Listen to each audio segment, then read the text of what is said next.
محترم سامعین کرام، حضرت ابو سعید خدری نبی کریم صلی اللہ علیہ وسلم سے نقل کرتے ہیں کہ آپ صلی اللہ علیہ وآلہ وسلم نے فرمایا، تم راستوں میں بیٹھنے سے اجتناب کرو۔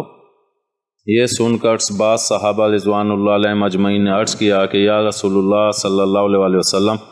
ہمارے لیے راستوں میں بیٹھنے کے علاوہ اور کوئی چارہ کار نہیں ہے جہاں ہم باتیں کرتے ہیں، یعنی راستوں میں بیٹھنے سے اجتناب کرنا ہمارے لیے ممکن نہیں ہے۔ ہمارے پاس چونکہ کوئی ایسی جگہ نہیں ہے جہاں ہم اپنی مجلس رکھا کریں، اس لیے جب ہم چند لوگ کہیں مل جاتے ہیں تو وہیں راستے میں بیٹھ جاتے ہیں اور اپنے دینی اور دنیاوی امور کے بارے میں باہمی رائے مشورہ اور مذاکرات کرتے ہیں، ایک دوسرے کی حالت دریافت کرتے ہیں۔ اگر کوئی بیمار ہوتا ہے تو اس کے لیے علاج معالجہ تجویز کرتے ہیں۔ اگر آپس میں کوئی رنجش و عناد ہوتا ہے تو صلح صفائی کرتے ہیں اور اپنے معاملات کو طے کرنے کی تدبیر پر غور کرتے ہیں۔ آپ صلی اللہ علیہ وسلم نے فرمایا، جب تم مجبوری کی بنا پر بیٹھنے کے علاوہ دوسری صورت سے انکار کرتے ہو، پھر راستے کو اس کا حق ادا کرو، یعنی اگر ایسی صورت ہو کہ راستے میں بیٹھنے سے اجتناب کرنا تمہارے لیے ممکن نہ ہو اور تمہیں ایسی جگہ بیٹھنا پڑے جو راستے پر واقع ہو تو راستے کا حق ادا کرو۔ صحابہ رضوان اللہ علیہم اجمعین نے عرض کیا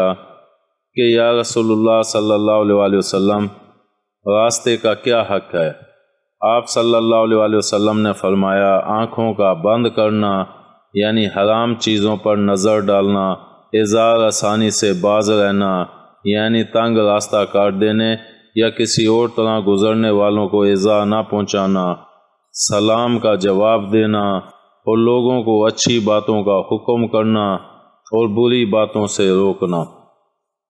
سلام کا جواب دینا،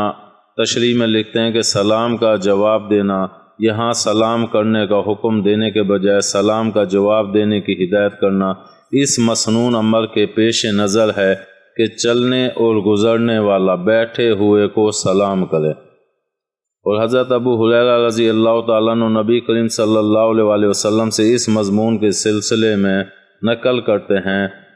کہ آپ صلی اللہ علیہ وسلم نے یہ بھی فرمایا کہ جو شخص راستہ بھول جائے یا جو شخص راستہ نہ جانتا ہو، اس کو راستہ بتانا بھی ایک حق ہے۔ امید ہے آپ کو ہماری یہ ویڈیو پسند آئی ہوگی۔ پسند آنے کی صورت میں لائک کریں، کامنٹ کریں اور شیئر کرنا مت بھولیں۔ ملتے ہیں اگلی ویڈیو تک، اللہ حافظ۔